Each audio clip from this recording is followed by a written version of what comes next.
Buenas tardes, profesores, compañeros y seguidores. Bienvenidos a mi canal. Nuevamente, disculparán por mi cara, estoy un poquito mal de salud. Y pues hoy día vamos a hablar sobre la paradoja de los catálogos y la crisis funcional de la autoinclusión. Un análisis exhaustivo de la paradoja de Russell, sus implicaciones lógicas y soluciones axiomáticas modernas. Un pequeño breve, a finales del siglo XIX, las matemáticas se consolidó bajo la teoría de conjuntos desarrollada por George Cantor. Esta teoría ofrecía un marco unificado que prometía describir y fundamentar la totalidad del conocimiento matemático. El núcleo de esta construcción era el supuesto intuitivo y aparentemente inofensivo de cualquier propiedad que pudiera definirse lógicamente, daría lugar a un conjunto que agrupara todos los elementos que satisfacían esa propiedad. Este principio se conoce como el principio de la comprensión sin restricciones, que abreviado es PCSR, principio de compromiso sin restricciones. Este principio era la piedra angular del programa Logística, defendido principalmente por Gottlob Frege y Bernard Rush. Su ambición era reducir todos los conceptos matemáticos a meros constructos de la lógica pura. El éxito, el logismo, dependía crucialmente de la capacidad de la teoría de conjunto de ser tanto exhaustiva como fundamentalmente consistente. Sin embargo, la confianza en este fundamento intuitivo fue destrozada a principios del siglo XX por el descubrimiento de una contradicción interna, la cual se conoce formalmente como la paradoja de Russell.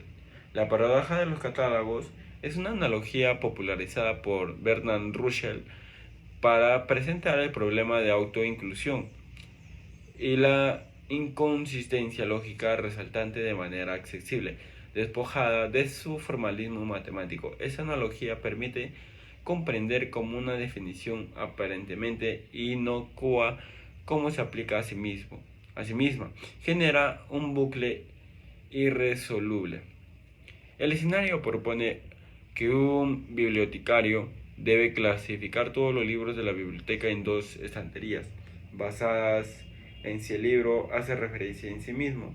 Libros normales, que es abreviaturas LN, libros que no se referencian a sí mismo en su contenido, y libros singulares, que es abreviaturas LS, libros que sí se referencian a sí mismo en su contenido o autoincluyen.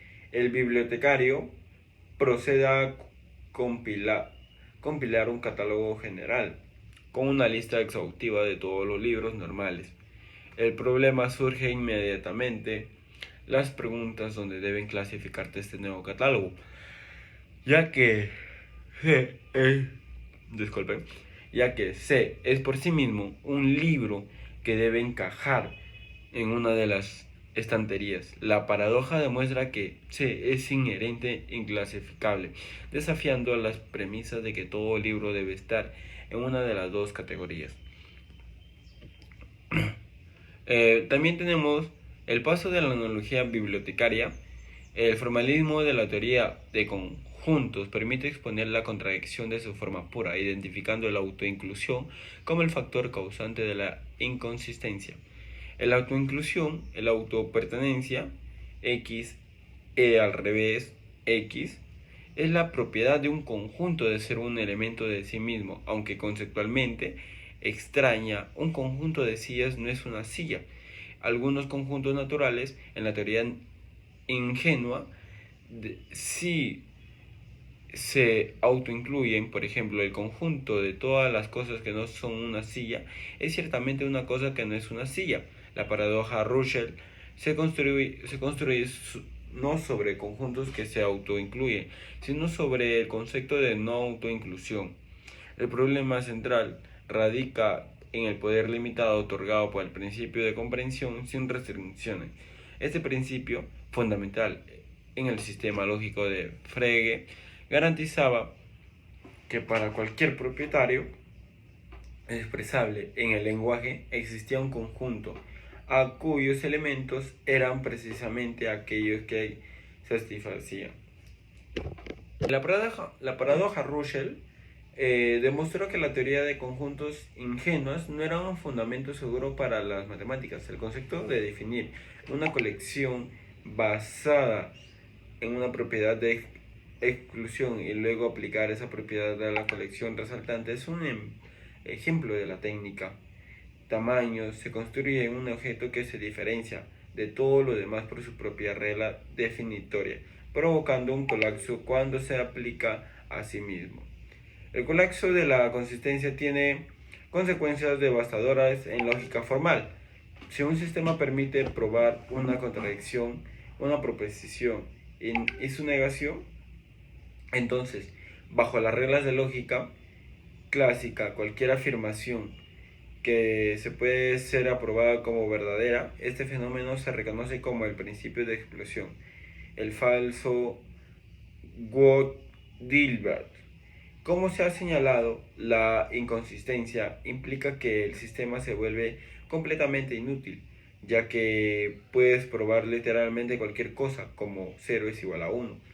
La correspondencia entre la analogía de los catálogos y la formulación formal se detalla a continuación. La solución a la crisis funcional no provino de la lógica, sino de la adopción de una teoría axiomática rigurosa para restaurar la consistencia. Era necesario abandonar la PSR que permita la existencia de conjuntos demasiados grandes y patológicos. Es introducir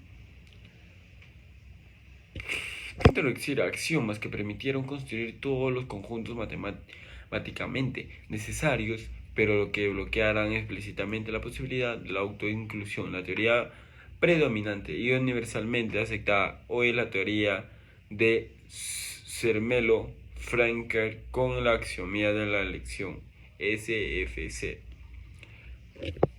Y bueno, en conclusión, la consistencia restaurada, la paradoja de los catálogos y el problema de la autoinclusión formalizamos como la paradoja de Russell.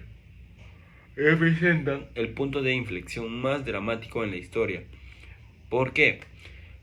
De la lógica y de los fundamentos de las matemáticas. ¿El por qué? El descubrimiento reveló que la teoría de conjuntos ingenua, basada en el principio de comprensión sin restricciones, era irremediable, inconsistente, debido a la posibilidad de construir colecciones autorreferenciales explosivas. La resolución de esta crisis se logró mediante la adopción de la teoría axiomática de conjunto de Zermelo-Fraenkel. Proporciona un marco robusto y consistente que bloquea la generación de conjuntos paradójicos a través de tus dos mecanismos principales: restricción de tamaño, axiomía de separación. Esta axiomía limita la formación de nuevos conjuntos al requerir que sean subconjuntos de conjuntos ya existentes, impidiendo así la definición de colecciones universales demasiado grandes como el conjunto de Russell.